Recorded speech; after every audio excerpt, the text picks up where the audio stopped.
Today on the show, we're going to be taking a look at the Icon Series Part 2 with The Crow. And the Podski starts now. The Podski with John Baker. For over 1 year, the revolutionary force in audio entertainment.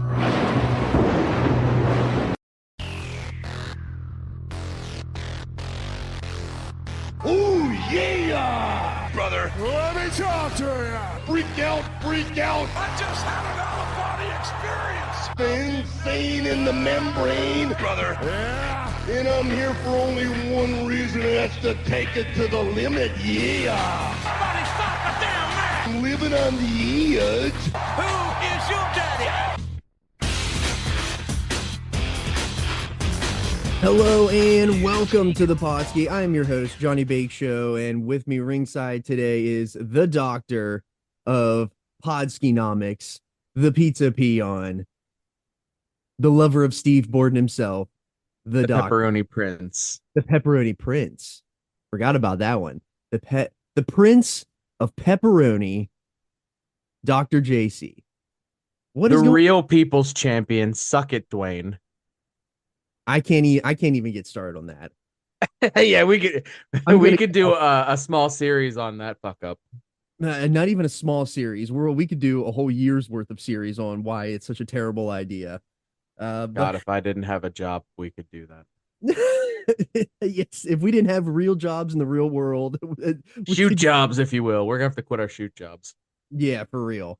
Yeah, so today we are picking up where we left off. If you listen to the Icon series part 1, which was 86 to up to Bash at the Beach 96 of Sting's career, we're picking up right there, and we're going to take you the whole way to the end of WCW, and then we'll do part 3, which will cover TNA, WWE, and AEW, and that will be the leading up to the week of AEW Revolution. So if you were listening to the first episode and you were like, well, I just put coming soon, I didn't have a plan. So now I have a plan of the rest of the year, kind of what I want to cover. So if you're following us on Twitter and Instagram, you will be able to see the full layout of at least February. And I'm going to keep that updated every month of what we got coming down the pipeline. So I'm super excited to dive back into Steve Borden today. This is a fun series. Yeah, it is.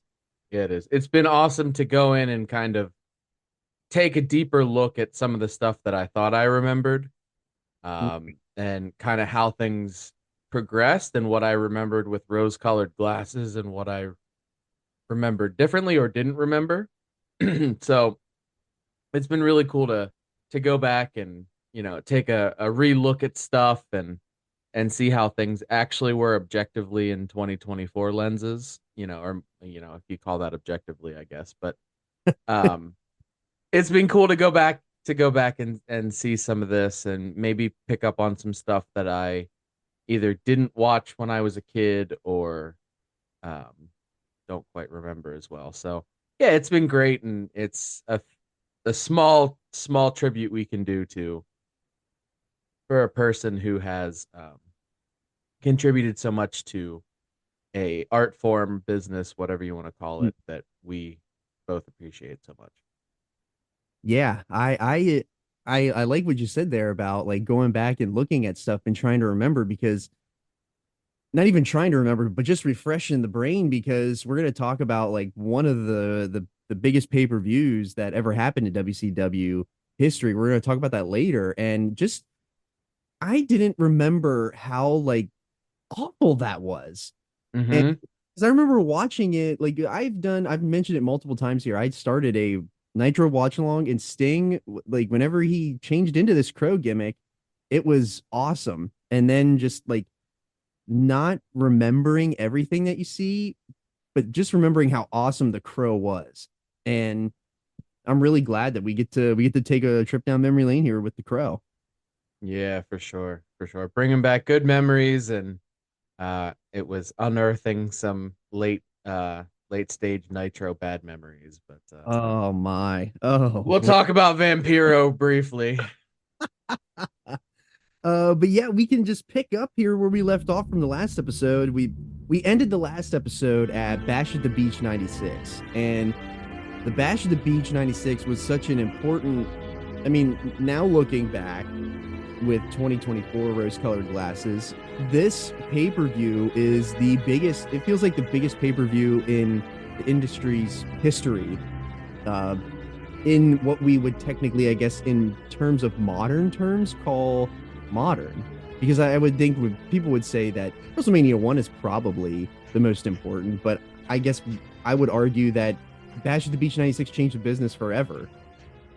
It sparked the hottest time in wrestling history when it got as close to mainstream as it may well ever get.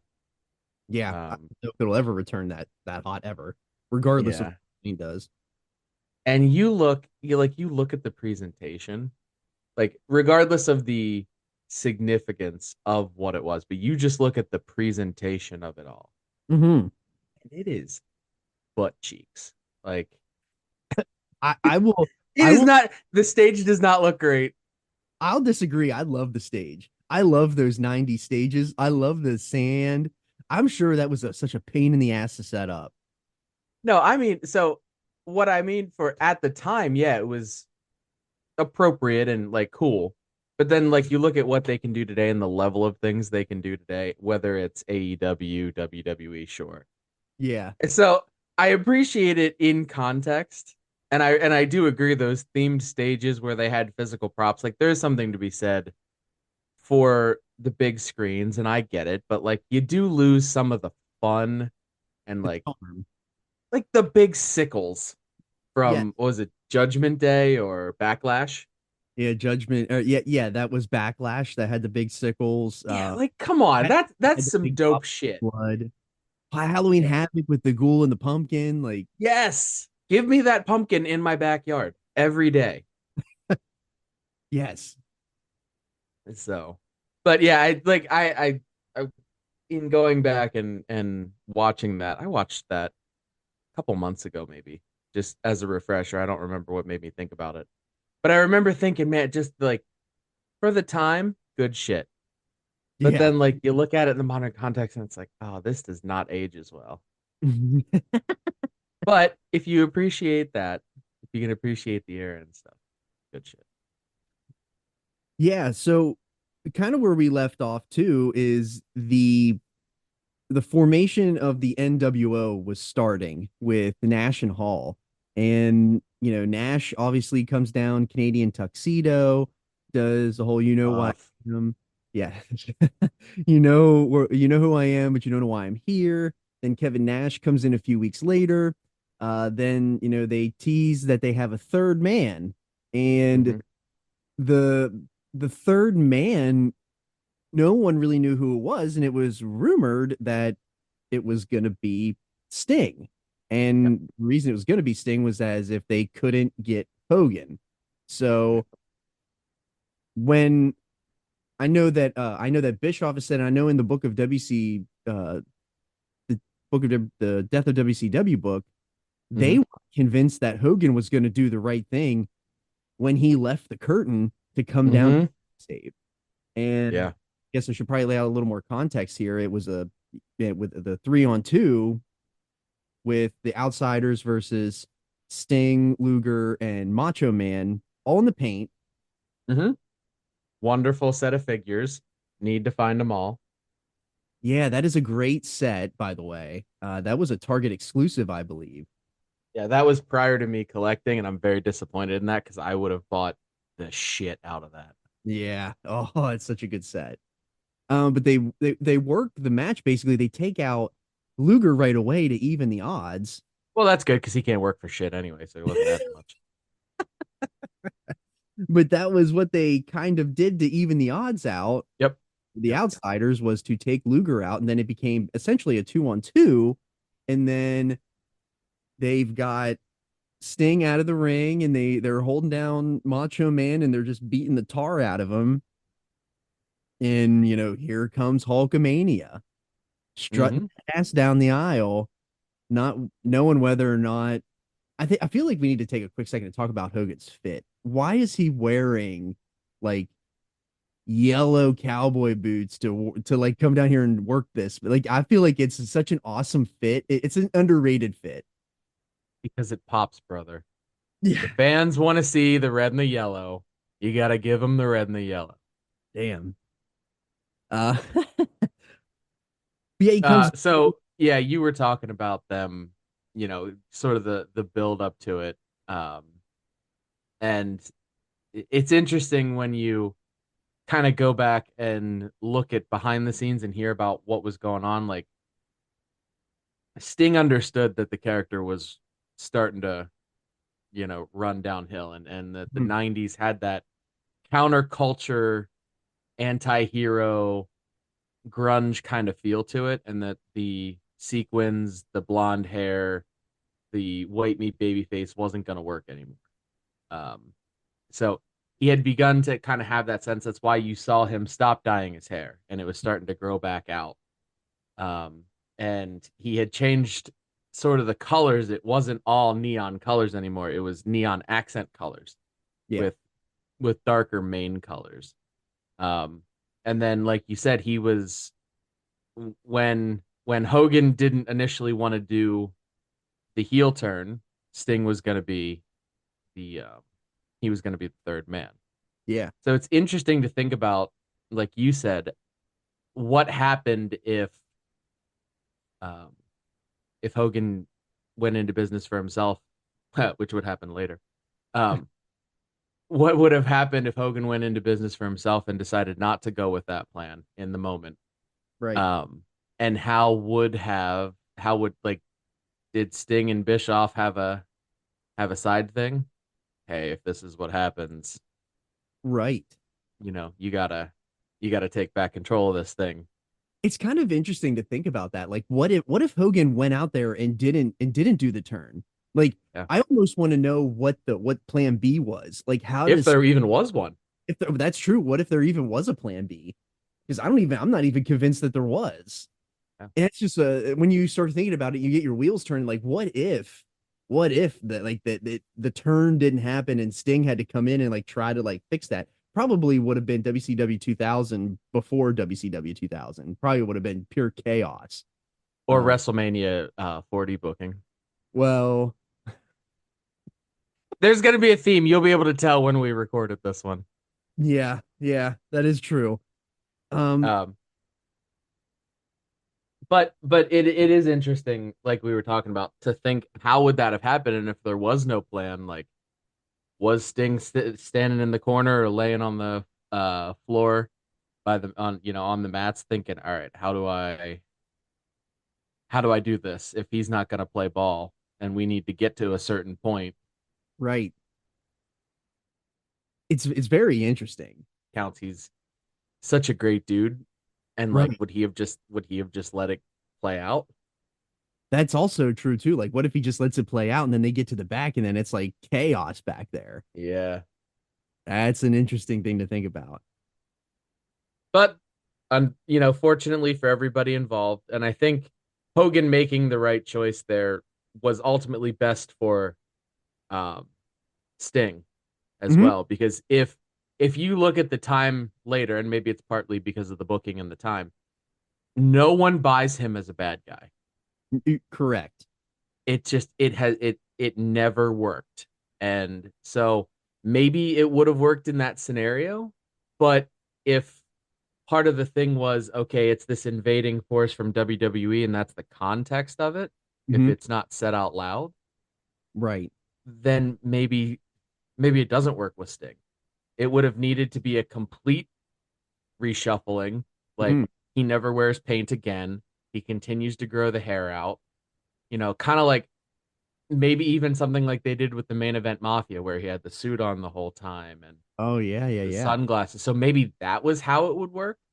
But even then, I don't know. So I think Hogan doing the right thing and being interested in money, the one of the times where this actually worked out well. Right. Um, and it forced Sting you know, into a similar role, but he also had to be open to finding different things. So, they do the promo at the end. You fans can stick it, brother, and um, it launches them into the next phase of this. Right.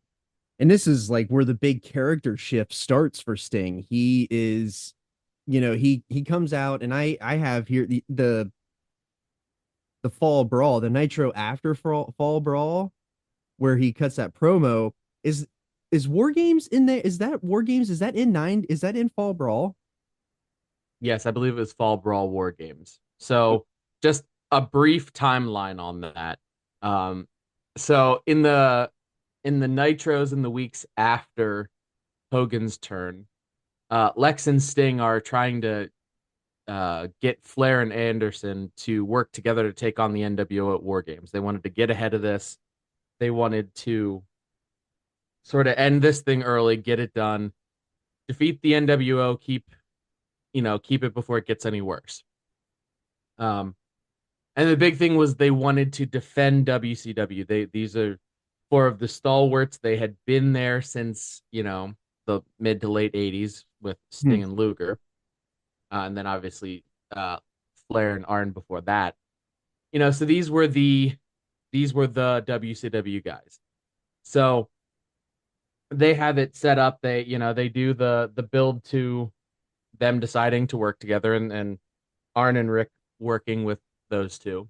And then if you do the quick math on that, it's an uneven amount. It's uneven teams. Yeah. The NWO has three.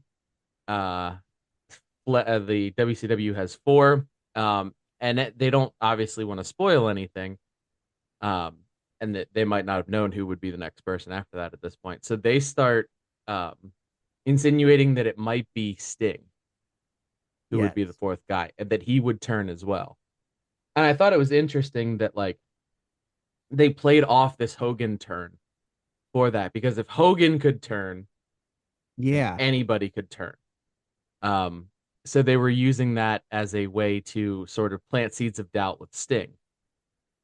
And then famously, they opened up an episode of Nitro where they had a fake Sting, Jeff Farmer, who apparently made a killing as fake Sting in Japan. Good Yeah. for you, brother. Good for you, brother. If I'm sure that in 1996, when you're watching standard definition box TV television, like that could be compelling, and that could make Look you just like him. mind that it looks like Sting. Mm-hmm. When it's HD and you're watching, 4K, 1080p, it ain't even close. Nope.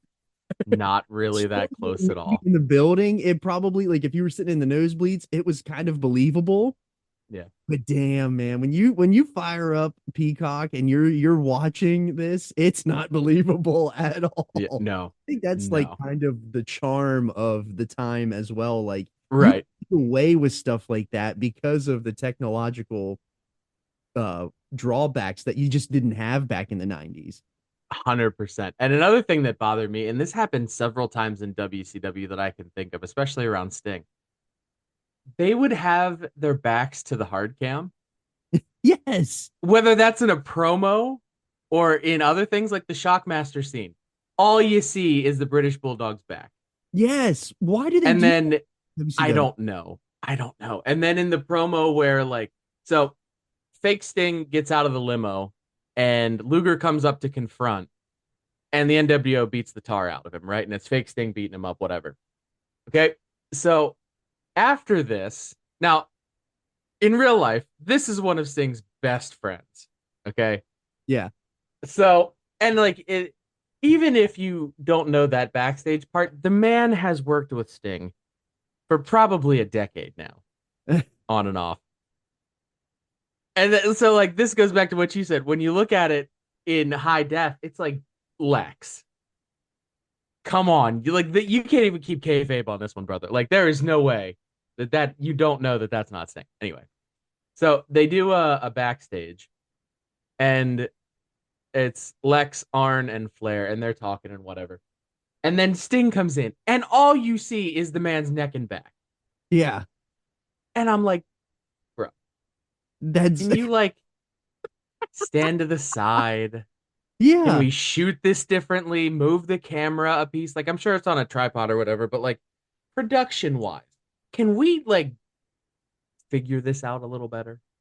And then as you're saying that, it kind of just reminds me of like the way that like Hall and Nash talk about WCW and even Bischoff. Like they wanted it to feel not like television. They wanted it to Sure. be like a show where you didn't know what was going to happen, and they wanted to make you feel like they weren't playing to the camera.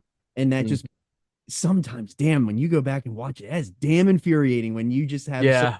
back to the TV and you're like, can you turn around and like just turn around, brother? Like the only thing Lex is really good for is having a physique. And then Steve stands in fucking front of him. Yes, yes. It's infuriating. So in this promo that we've now ripped to shreds, um Luger is questioning the loyalty of Sting to WCW, to him, to the team, etc. That brings Sting in. That's why he's standing in front of the camera, because it wasn't a planned thing, but it still was a planned thing. So it's like, get your shit together, production team, whatever. Yeah. So he comes in, they have a yelling match, whatever. They finally get to War Games, and in the build up to War Games, they're continuing to do these little spots where they're sowing that seed of doubt about Sting. Yeah. So NWO brings out fake Sting. He's in there early. So it looks like Sting is on the team. They have the advantage because they're the heels, because that's how War Games work. Heels always have the advantage. Mm-hmm. And Sting is the last one to come out. And he comes out, House of Fire, beats down everybody. He's standing in the other ring from the rest of the WCW team. They're all just aghast. And he looks and yells at Luger, is that enough for you? Tears the whole team down and then just gets out of the cage and leaves the match. Great, Uh, great moment. yes, 100%. Like it conveys the hurt from Sting, from Mm-hmm. being questioned for his loyalty, from being the franchise of WCW for a decade, Right. and by one of his best friends, and blah blah blah. So, like that moment really works. That was really well done. It was really well executed. Yes. He gets out, he leaves. NWO jumps on the remaining three, and NWO wins War Games.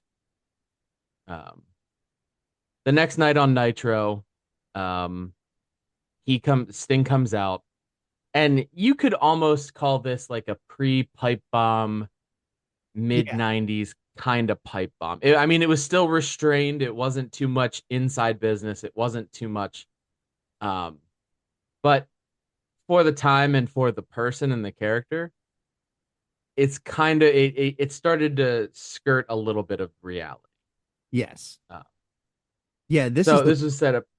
Go That's ahead. the proof that I mentioned a couple minutes ago, that this is I've poured my blood, my sweat, and my tears into WCW, and this is like how you treat me, as like you don't believe me that I'm the real Sting and all that. And Yeah. the real line of that promo is that the only thing for Sting that's for certain is that nothing's for certain.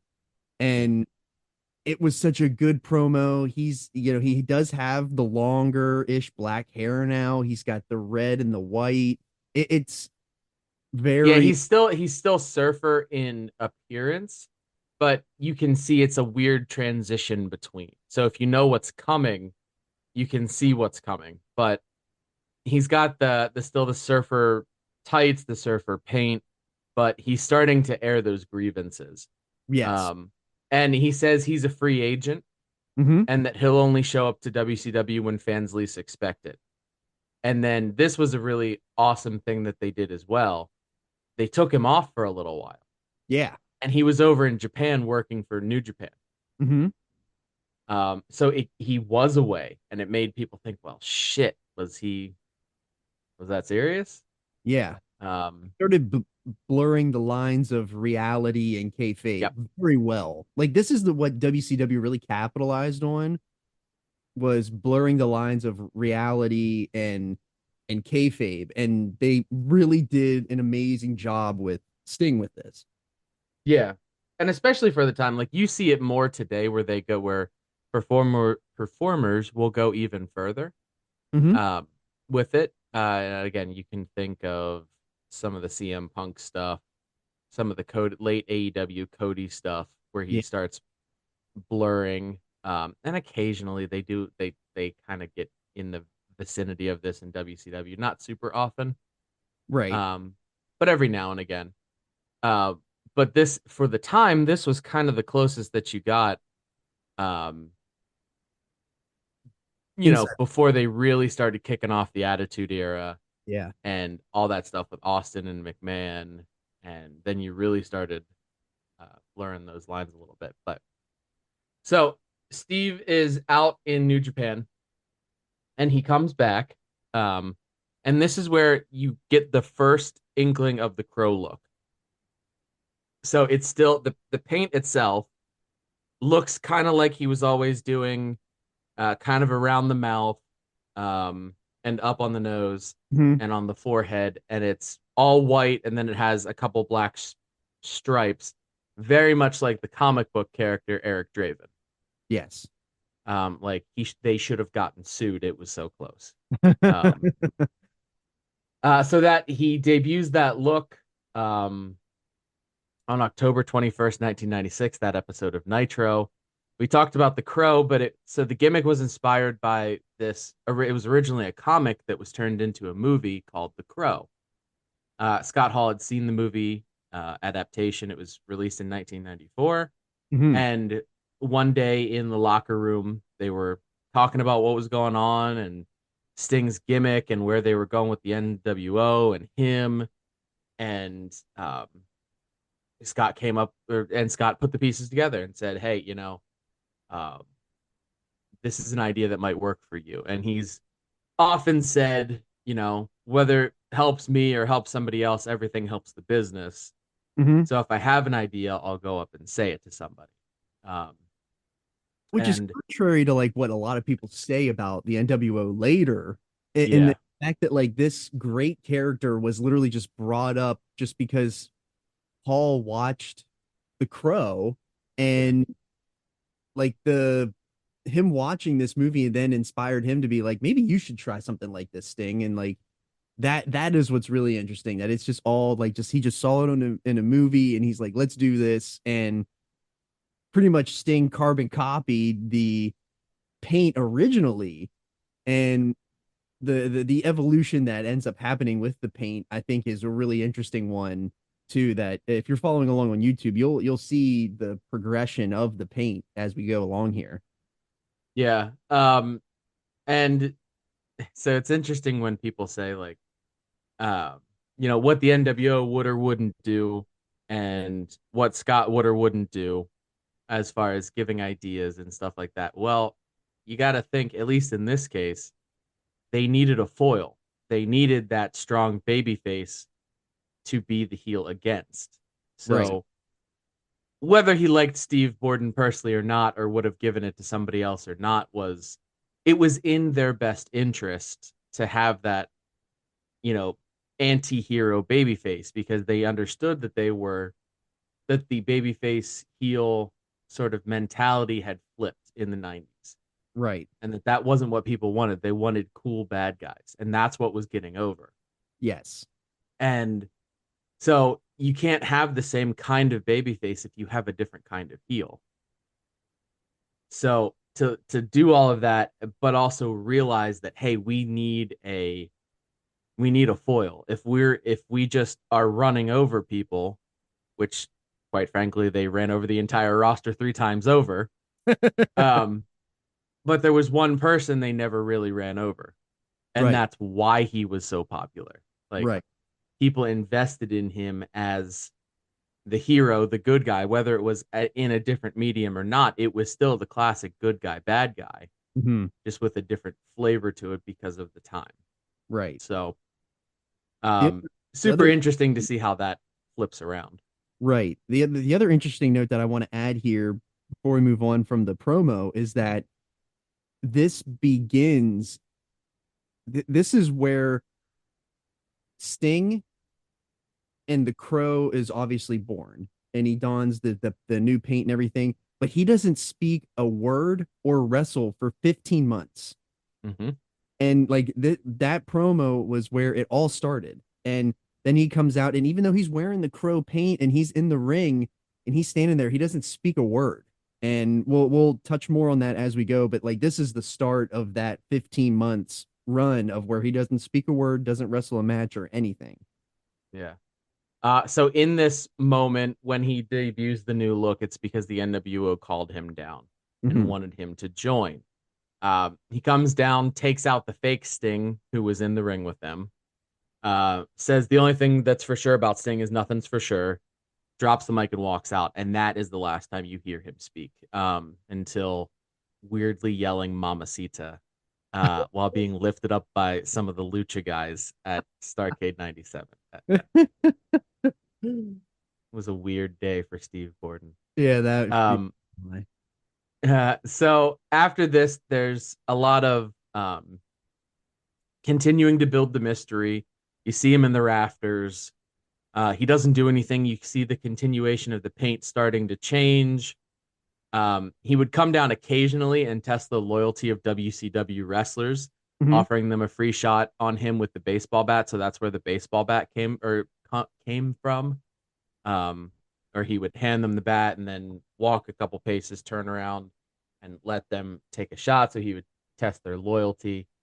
They continue to build the ambiguity about his allegiance. On December 16th, there's a big NWO WCW dust up in the ring. And Arn doesn't know. He doesn't know if he's with him or against him. So he starts to attack him.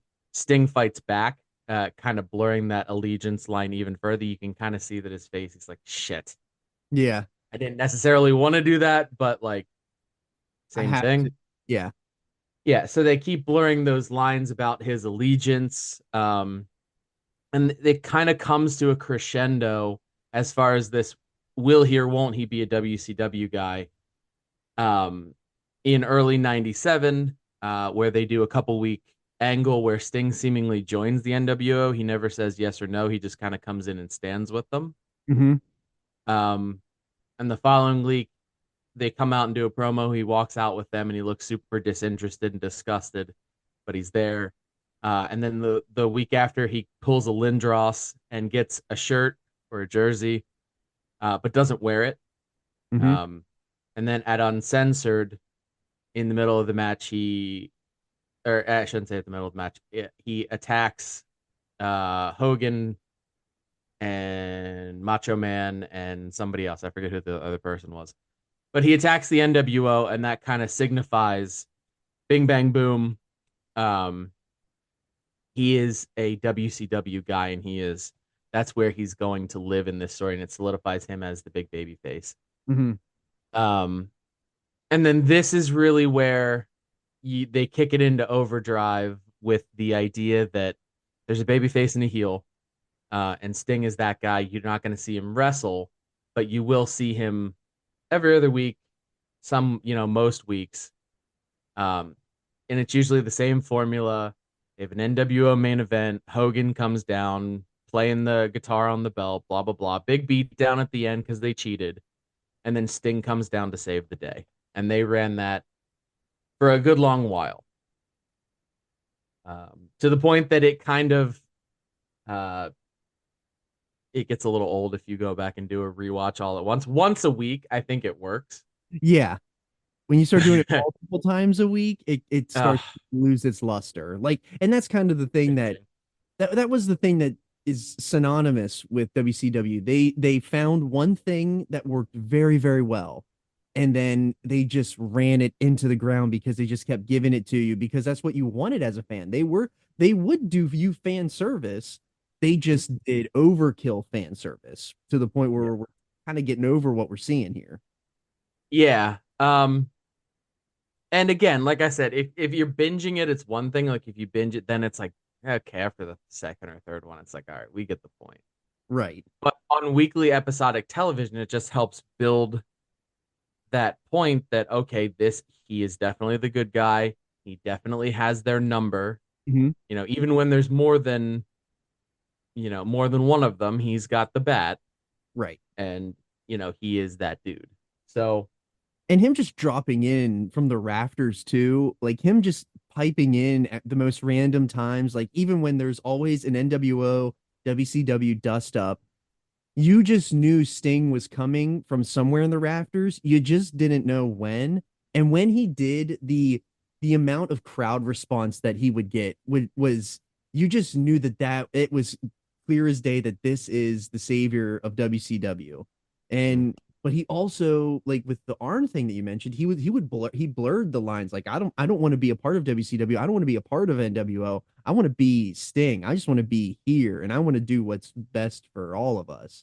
And yeah, and him, whether he dropped from the ceiling or just stood in the rafters pointing the bat, like every week, that's what you wanted to see. You wanted to see what was Sting going to do next to stick it to NWO, and it's a very special time. And if you binge it, it gets a smidge old. But when you're doing the weekly episodic build, it's building an amazing story that no one ever touched. No one ever got ever close to this story. It's so well done, especially for the time and the thought that they put into it to keep you going and keep you thinking, when is Sting gonna get to the final boss, which yeah, obviously was Hogan.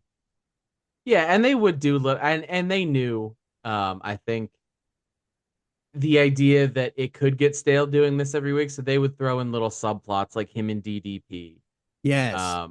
and Mach, and like that little bit of stuff too. So they would throw in some little bit of stuff to change it, so it wasn't entirely formulaic. It was a template, not necessarily an exact formula. But that was the kind of stuff that and part of it was, I think they knew they were getting to Starrcade '97, which is Right. where we'll go here in a second. But so they were kind of trying to get there, fill a little time, continue to build the plot and the story and that sort of stuff. So in the build up to Starrcade '97, The big one. yeah, the big one. So you had all of this year worth of plot that had developed, and intrigue and mystery and wanting to see it happen. So J.J. Dillon, the timeless one, um, The he eighth was the villain. yeah, he was the president of WCW or whatever specific. He was the authority figure. Yes. And he was trying to get Sting to sign a contract for a match, but he wasn't giving him the right opponent. He was giving him NWO guys, but it wasn't the right one. So for a couple weeks there, they did the, all right, Sting, come out here. I have a contract for you. It's Ice Train or flat, Scott Norton or, you know, um, oh God, It what did was they, it what wasn't was, Hogan. It wasn't yeah, he wasn't who he was looking for. And the yeah, intentions were clear that I don't want these guys. I want Hogan. yeah. Without I was, saying I, two. I struggled there. I struggled there because I was trying to remember what X-Pac's gimmick name was. Oh, six pack. Six pack. And I said 8-pack Yeah. in my head, and then I had 8 ball in my head, and I'm like, no, that's too close to real life. We need to I was like, he wasn't that on the nose. Oh wow. Yeah. But Well, yeah, they were no, it was up his I nose, mean, but yeah, I mean, it was um right. yeah. So they were doing this way to, again, they're building excitement for, okay, it's Hogan. And finally, while Sting is not talking, he pulls a sign out of the crowd that says Sting wants Hogan. Yes. And that's how they kind of And get to it. do you think that sign was a plant? That's a good question. Because I don't know. a great little thing. Like if they planted that, or if that was Yeah. actually a fan in the crowd that just happened to bring that sign, that's kind of interesting to think about too. I'd like to say it was the magic. Yeah. Of real of because It- they had been doing that for several weeks at that point. yeah. And like when you watch it or binge it and you and you're like, my God, this is not that hard. Like from a cognitive perspective, it's like, okay, you ran this thing dry like 3 weeks ago. Just sign the damn Hogan contract. Yes. Yeah. Um, so in that regard, whatever. But um, so they finally get the right thing. They get the contract signed. Um, and then they start building up for Starrcade 97. This is the big match, the blow off. This is where it was supposed to come to an end, where they were supposed to um, have this be done. And Crown Sting, he finally defeats Hogan, takes the belt from him, which was the power. Uh, So yeah, Starrcade 97.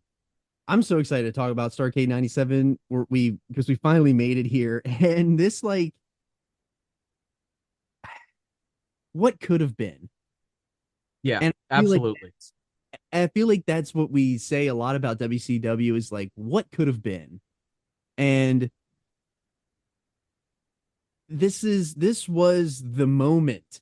And when we talk about moments, very fitting that we're recording this and talking about moments because this was the moment for WCW, for Sting, for the NWO, and it just was a hot, steamy pile of cow shit. They You made the apt comparison on Friday that the WrestleMania this year is going to be Starrcade 97. Mm-hmm. And I No had been storyline thinking wise. it, yeah, storyline wise. Um, and I agree. Like you have this that you've built to, you've done this huge thing.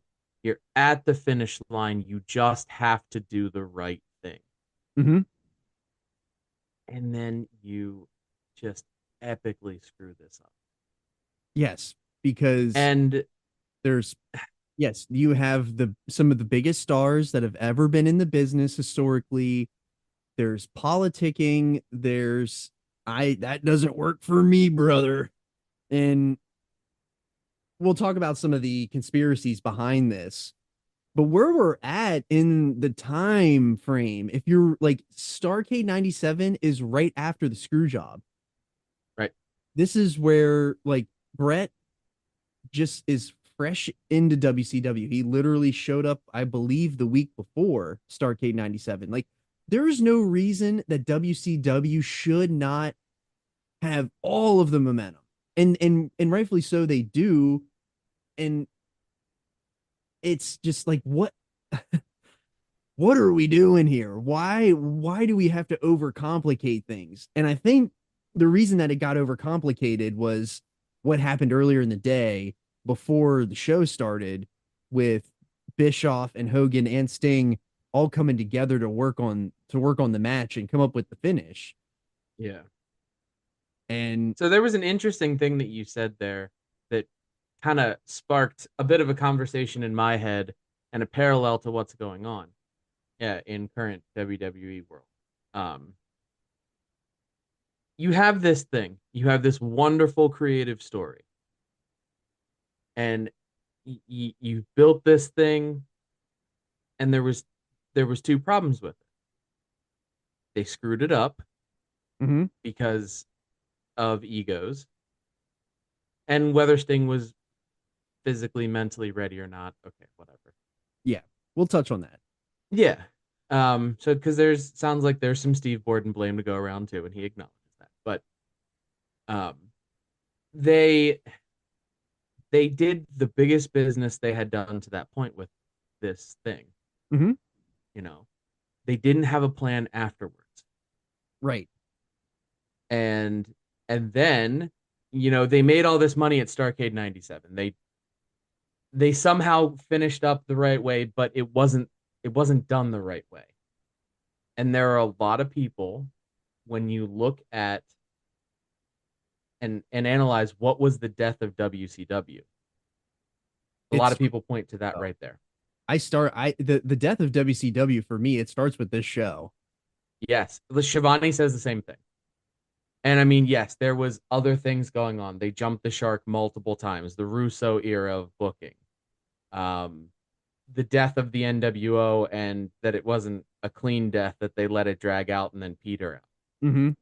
The accounting practices of Turner, some of Uh, the that there might have been inside kind of tampering when they were looking to sell. yes. So there was a lot of reasons. But if you look at it from a creative standpoint, it was never as good as it was in the lead up to Starrcade 97. They didn't have a plan for after it. And that was the last time it was good. Yeah. Truly good. Truly good. And I that's great a point. real problem that while WWE is leaps and bounds more financially stable Mm-hmm. and will continue to go on if they continue with the stupid ass choices they've made for this year's WrestleMania, and everything will be fine, and it will just be a sore spot, just like 1997 Starrcade is for a lot of folks. It will still be fine, but for those of us who like to see long-term storytelling and booking, like this is the kind of thing. How can you trust the creative folks?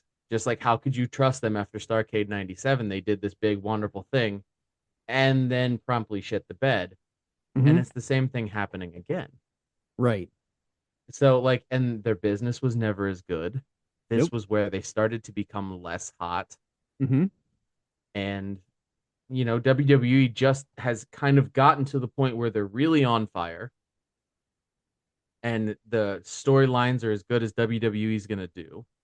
And they have people invested in certain people in certain ways. Maybe there's a lesson to be had from this in Yeah, no, that regard.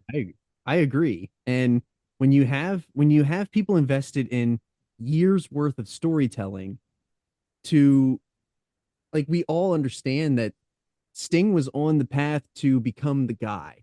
And Yep. when and planning for him to become the guy is absolutely the right thing to do. It's the right call. All of the steps along the way were done the proper way. But for you to not think beyond that, like what's now, where do we go from here, is very synonymous in today's like WWE. You have to think beyond, and I think that that's kind of that's not even today's WWE. That's just wrestling in general. The chase is always better than the reign, and Right. And that's a theme in Sting's career because he is a babyface, correct. Like the where his reigns were never really even closely as good. no, and what happened at Starrcade 97, you know, pre pre show stuff that happened with Bischoff and Hogan and them, seeing Sting come in to the meeting and they're like, whoa, this isn't the Sting that, we saw back in, whenever he left in 96 as the before the Crow character. And I don't Right. believe Bischoff. Bischoff is a serial liar in all of this. But him saying, I didn't realize Sting was out of shape, was not taking care of his body, just did not look interested or good. Just he didn't look mentally healthy or physically healthy. And for Yeah, them to because that stopped a wrestling promoter from ever pushing someone. Come on. it, yeah, I know, right? And it's well documented by Sting himself that he was going through a lot of things outside of the business. Like, there was a lot of things like he had a drug issue that he's talked about, like things outside of the workplace were not good for him here. Yeah. And which also I think helped the character in a twisted, dark way that it made that character go even deeper into it and lean into Hmm. that seriousness, all of that darkness that it made he basically lived through that character on screen, basically saying like, I'm not okay. And then we get to Starrcade. Hogan sees this, Bischoff sees this, and they just fucking pull the plug on it. And we get to the match. It's not your it's your very typical Hogan style match. It's not going to be a 5-star, Meltzer No. rating. It wasn't a good match. And then, you know, Nick Patrick is supposed to do the fast count at the end, and he doesn't fast count it. And then all of a sudden you have newly signed Bret Hart, fresh off the screw job, to come in and restore law and order. And then, he's like the referee now. Talk about overcomplication at its finest. Right. It's right in front of you, and you get antsy and you just start overthinking and overcomplicating everything. This match was dog shit. This moment was dog shit. And then for them to, restart the match as with Bret as the Law and Order, the referee, and now Bret, like, it makes no sense. And like, yes, you do quote unquote get the feel good moment of Sting being hoisted in the air as the champion. But then what they did after in the next couple of weeks of Nitro is awful. It's Yes. bad. It killed it dead. Deader than Yep. Kelsey's nuts killed it. Yep. And I think that is kind of where that's where all of this unravels. And I think that is very true, that what we just said, the chase is better than the rain. Right. And the match could have been not good. Like, not every match needs to be a 7-star Tokyo Dome spectacle. You know what I mean? Like some kind of athletic contest. It doesn't need to be that, especially with Hogan, because you don't expect that. You need what you need out of Hogan in the ring, especially at the, where he was in his career at the time. Mm-hmm. And you need him 1, 2, 3 on his back looking up at the lights at the end of this thing. Right. Clean in the middle, 1, 2, 3. And even, let's be honest, had Nick Patrick done the fast count, It still would have been him awful. being the heel ref, it still would have worked. Yeah. Like, I'm not saying it was good. Okay, gotcha. It's still okay. I see. As far as what they were thinking. Now, I'm not saying the plan makes any goddamn sense, but him doing a normal count made it even worse, because then it brought in Bret, who then looked like a goof, Yeah. and who Just- looked like he was cheating, and Yes. Sting was cheating, Yes. to then do this. So, like, you fucked up not only once, but then you fucked it up twice. And I've never gone and watched the 83 weeks where they have Nick Patrick and Bischoff watching this match together at the same time Oh my and God. talking about it, because I didn't need to get irrationally angry. Yeah. But Nick Patrick said he was instructed by Hogan to not fast count. And he was told by Bischoff to fast count. So And he knew who was in charge. thank you for bringing that up, because that is the conspiracy, and that's where it kind of bled from, is that Hogan paid Nick Patrick to not fast count. But the plan was backstage from Bischoff was to fast count. And that is just that is just peak Hogan. Doesn't work for me, brother. I'm better than you. I had say eat your vitamins, say your prayers. I'm now Hollywood Hogan. You can look at all these people. These people are the ones that are in charge, but I'm actually the one in charge. And seems very familiar recently. yes, with a certain other Dwayne. Older. Well, yeah. And then you transition from Starrcade 97 into Nitro the next night. And it just got worse. I don't know how they figured out how to make it worse, but they made it fucking worse. if you can only make it worse, think of worst case scenario. You do the rematch on free television.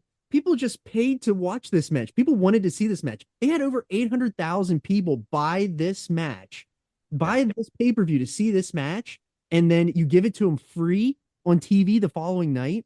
And then the show runs long, so they don't even see the finish.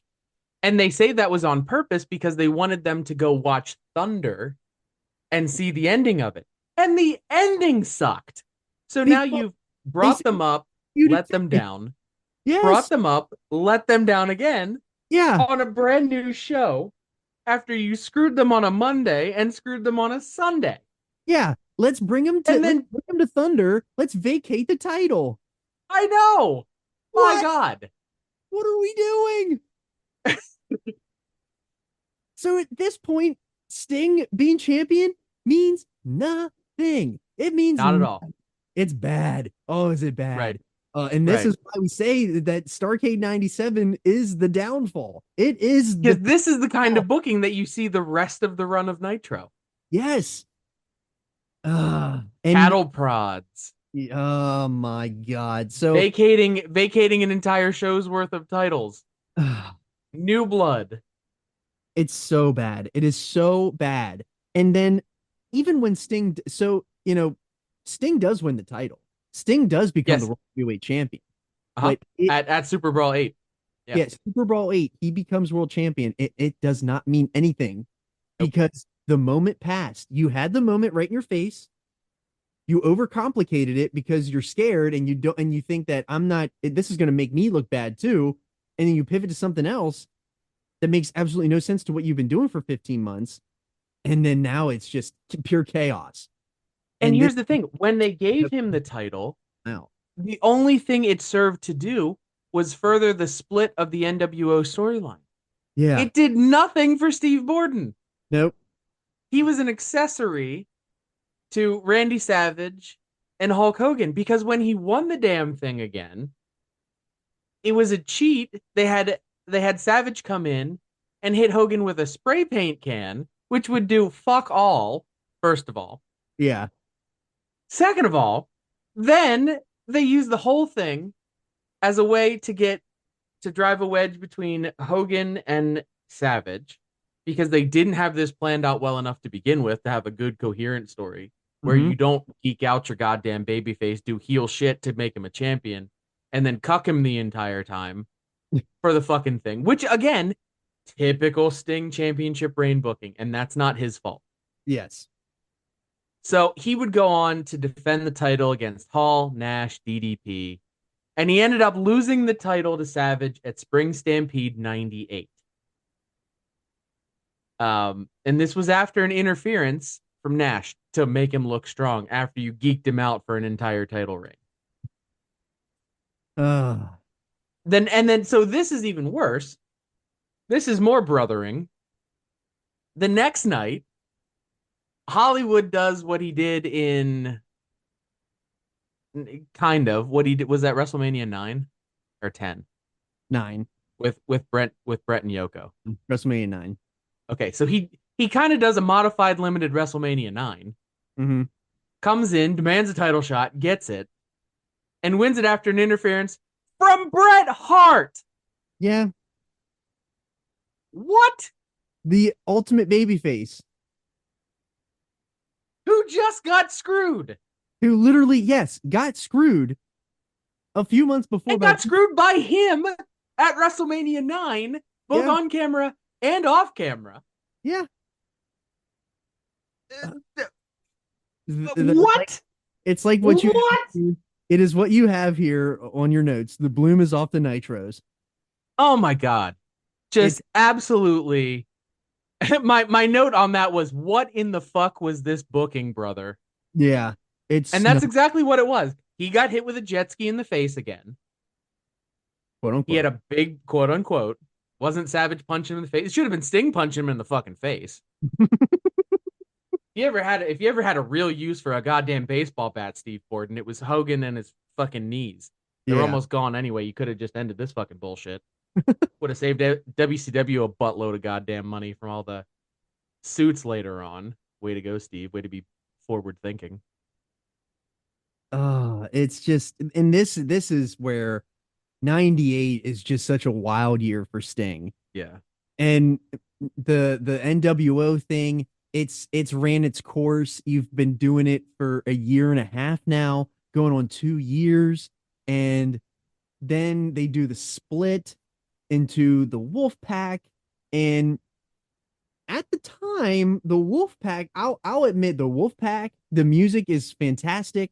Can you please splice it in right here? Just a couple beats of it. Yeah.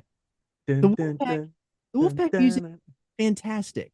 And Sting then being inserted into the Wolfpack with Tomato Face Sting. Yep. It it was a cool new look. Sting became, more vocal. Yeah. Um, so you were starting to see a kind of a surfer Sting, Crow Sting mixture, like melded them together, kind of. Yeah, The it kind of ended up being where he's at now. right, kind of, yes, Yeah. very modern day esque Sting. Yeah. And they did the famous shirt ripping moment where he took off his duster and he was wearing a NWO Hollywood shirt, the traditional white logo on the black shirt, because they wanted him to join. And it was, oh my God, he joined for real, blah, blah, blah, blah, blah. And then he ripped it and there was a Wolfpack shirt underneath it. And then he attacked. That's when he added red to the color palette and replaced the white. Mhm. So the face paint became red. The boots and the um singlet with the weird padding. I The never weird, understood that singlet. yeah, the weird crotch padding. It was Right, brother. why don't yeah. He's protecting himself from nut shots. I guess that's forward thinking. I guess it is. And he came out to be a little bit more aggressive. He talked a little bit more. The really, really awkward goatee and face paint combination is in this Yes, that era. was an awkward pairing. I would also pop huge if someday someone ever made an action figure of that. That Um, would be incredible. The Tomato yeah, Face Sting ringside exclusive is a great figure. I think you have that I one. have it. Yeah, I do. It's a great I one. absolutely have that one. It was more money than I should have ever spent on it. But But yeah, 1998, you know, started as a pile of hot dog shit, and it just kind of really didn't really materialize into anything really for Sting. 1998, 1998 was Goldberg's year, and with the NWO, and Sting kind of got, for all intents and purposes, got pushed out of the main event, like really the championship scene. It feels like to right. me too, and it just doesn't. It just was never this. Nothing was ever the same after Starrcade '97. Yeah, and like just a brief overview of what he was doing creatively at the time. They had a weird relationship between Sting and the Giant, who Yeah, Giant was in NWO again somehow. Um, because of course he was. And they yeah. were tag champs before Sting made a choice about which NWO flavor he was going to be. Um, that led to so they were tag team champions at the time when this happened. Yeah, odd Um, pairing. yeah, yeah, and I guess it was part of like, hey, let's use Giant and a tag team title reign to help entice Sting into Hollywood NWO, whatever. Yeah. Um, so after the split, because Sting went to the Red and Black attack, um, they had a match for control of the tag titles. They had a singles match for the tag titles. Which is odd. Their tag Yeah, title. It's supposed to be tag teams, not tag right, singles. right. And then to boot, whoever won got to pick who was their partner to be the tag team champion with. What is that? You Right, just win the titles and then pick your partner now. right. So anyway, it's stupid ass book. Anyway, Sting goes up as he should in all things ever. And he chose Nash as his partner. Which This then Nash and the Wolfpack is such a great. It's a great. Nash was so over as the Wolfpack. Like if you go back and watch, yes. if you go back and watch those '98 shows, like the Wolfpack, man, don't turn your back on the Wolfpack was legit over. Yeah, it was big time. It legit over, and it's And awesome. they talked about like basing it on like the gangster rap hip hop scene. Yes, So like that was part of the impetus of putting Conan in there and sort of the way they talked and dressed and the music yeah. that they came out to. Bless up Jimmy Hart for that. It's not that it was bad. It's not that the Wolfpack was bad. It's just that the No, things they did along the way with it don't make no sense. yeah, absolutely. Um, so this led into a feud with Brett. Brett cost Nash. He helped cost Nash and Sting the titles because there was a split between Nash and Hall. Hall left the Wolfpack to go to NWO Hollywood. Yeah. Um, this led to um, an injury angle for Steve. I think it was an angle. He might have been actually hurt. I don't know. He was away from TV for a while. Yes. They lost the titles and he was away. And thankfully, in the time that he was gone, the whole Wolfpack thing came to an end. Yeah, that kind of Memory really serves. wrapped up 98 for him. He was kind of out of it. But 99 turns into a resurrection for the Crow. Yeah. Yeah, And so he comes back and he's back as the Crow. yes, in 19 Um, so as 1999 starts and everything, he returned as the Crow since the Wolfpack kind of phased out of its deal. And the NWO was kind of in a weird transitional period too. Um, we get the really bad Nitro set change. Everything. This is when Nitro started to really turn for the worst, and Sting came back as the Crow, um, and he ended up winning the title 2 times in 1999. yeah, so interestingly, he first comes back and he's put into the main event scene and he's in a Four Corners match at Spring Stampede. And that's where DDP wins the title. Mm-hmm. He then beats Page for the title on Nitro and loses it later that night back to Page, where he wasn't pinned because DDP pinned Nash Yeah. in another Four Corner match. Oh my lord. So after this, he's feuding with Savage, Sid, Rick Steiner, and then he becomes the WCW on-screen president. Okay, so he then, in kayfabe, put himself in a program with Hogan where they were both baby faces. They had a tag team thing. He questioned Hogan. He ended up winning the world title from Hogan for his 6th and final time at Fall Brawl 99. And this, so it was a baby match, and I guess they wanted to keep Hogan babyface, so they tried.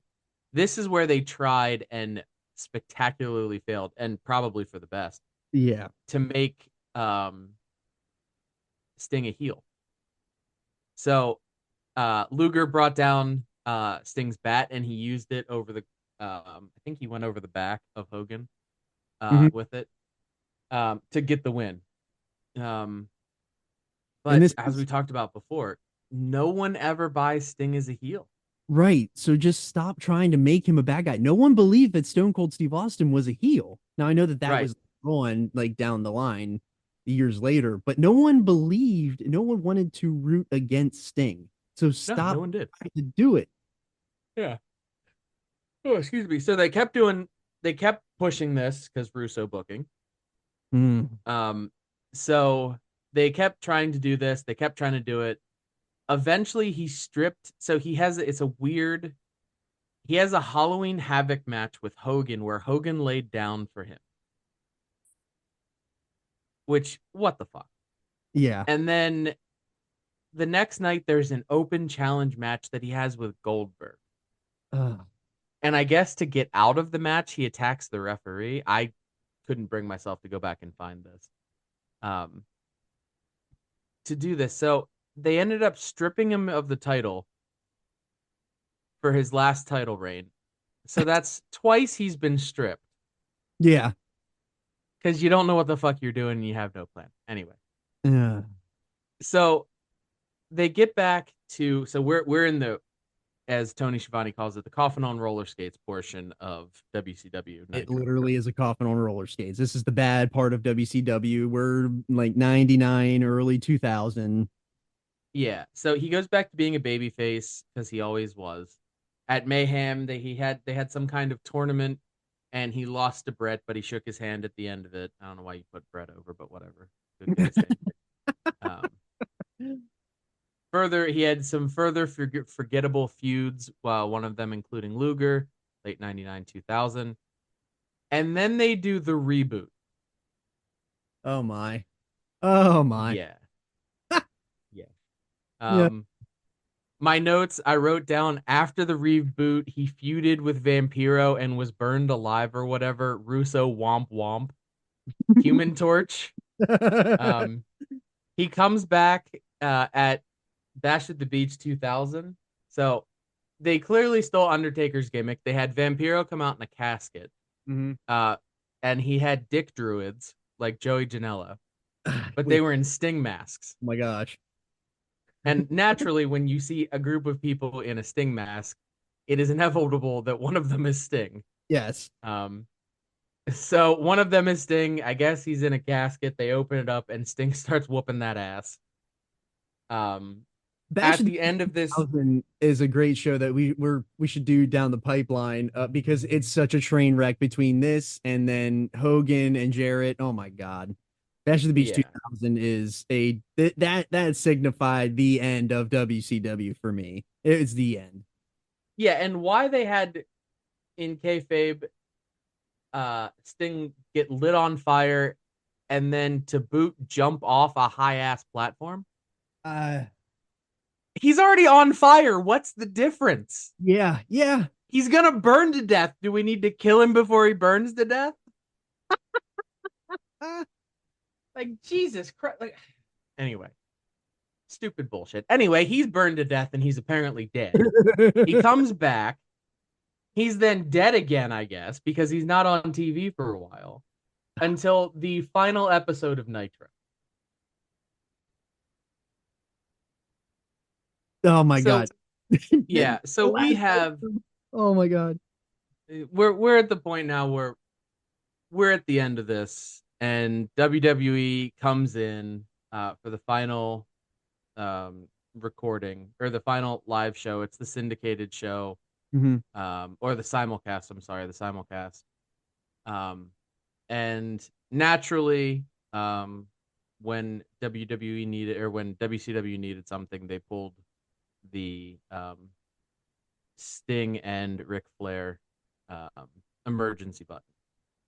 And I So think for me, I think that knowing that Sting, like we had talked about in the previous episode, Sting and Flair was the feud of that time.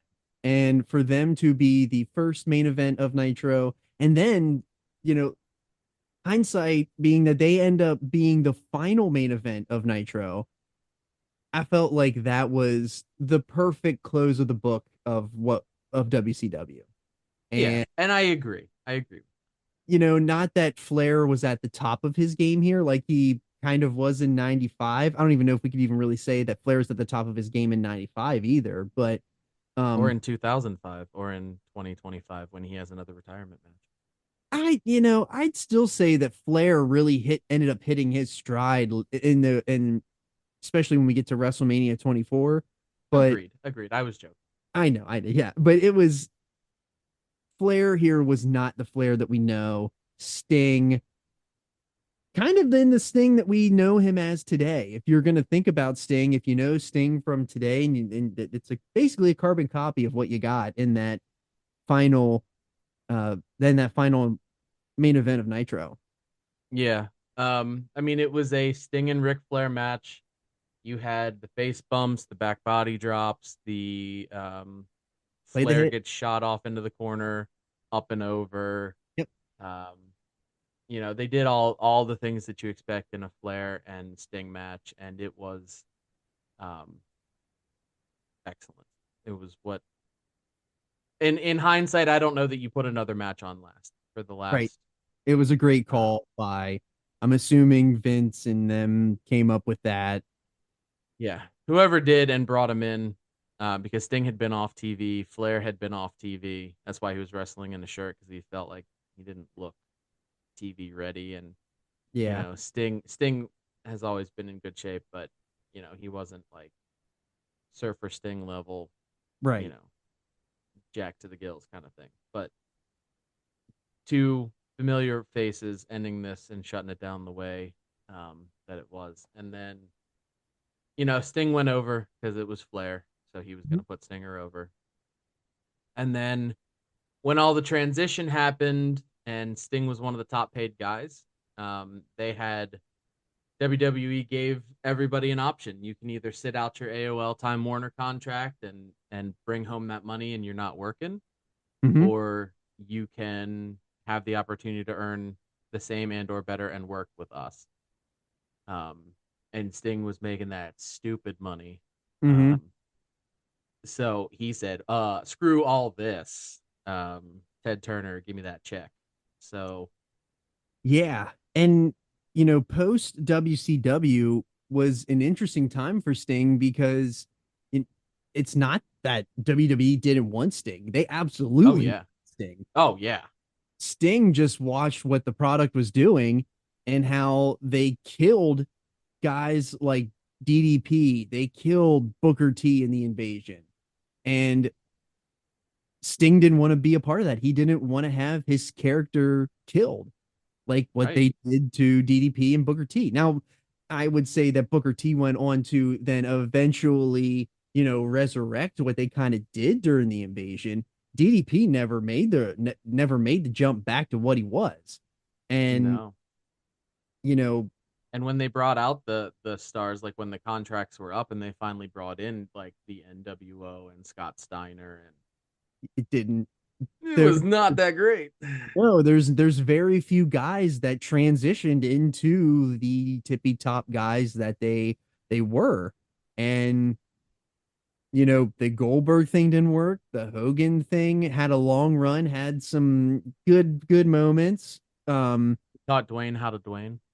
Yeah, real passing of the torch, brother. Mm-hmm. Nash tore his quad 100 times and never really panned out very well. Dyed his beard and got eviscerated by CM Punk. Yeah. Hall, he had his addiction issues that didn't pan out well.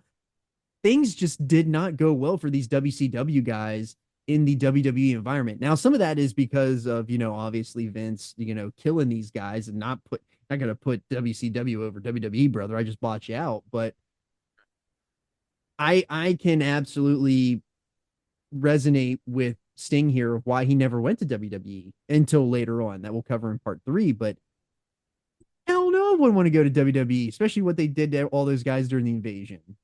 And then they did it to him later. Spoiler alert. Yes, so that that is the Crow in WCW that covered Bash at the Beach 96 until the end of WCW. And that's kind of where we don't see the Crow. We don't see Sting for a couple years because he sat out that Time Warner deal. And that's where we'll pick up in part 3. So if you're following along here, we're going to do part 3. It's going to be the week of AEW Revolution. That's where we'll cap off the Icon series. So make sure that you like and subscribe. You follow us both on Instagram. I'm at @the_Podski, and that's the same for X or Twitter. And you follow the Podski Doc on Instagram. And you just keep following along here. We got some good stuff coming up. We got No Way Out 2004 next week. And we got a lot of good stuff. It's all in the socials. You can see kind of what we got laid out here coming up in the future. Yeah, and I'm looking forward to this final piece of content for Sting's career. I think the TNA era is it's underrated for Sting. It is. And he did a lot of great stuff in there. He worked with people that he hadn't before. Mhm. And so if you really go back and watch, there's a lot of good stuff in there. And a And lot I of mean, some people don't like it, but I mean, honestly, Joker Sting is probably the best character work he ever did, yeah. and highly freaking entertaining. Yeah. I know some people don't like it because of like the use of the word insane and like how that fits in the 2024 context. And okay, maybe it could look a little stupid and campy, because he's not an actor but still. So there's a lot of good stuff in there, and then the WWE run, and then coming to AEW. I'm looking Yeah. forward to covering. Absolutely. So yeah, we'll cover all 3 of those runs in part 3.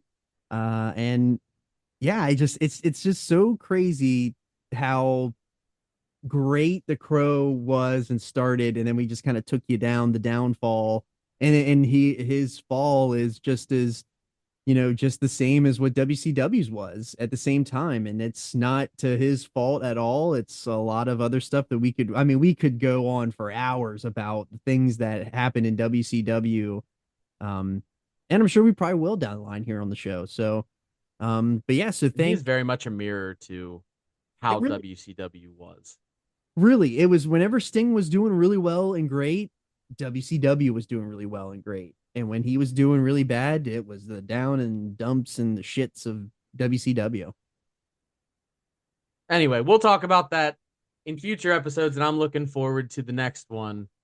So I'll sign off with a traditional "It's showtime, folks." It's showtime, folks!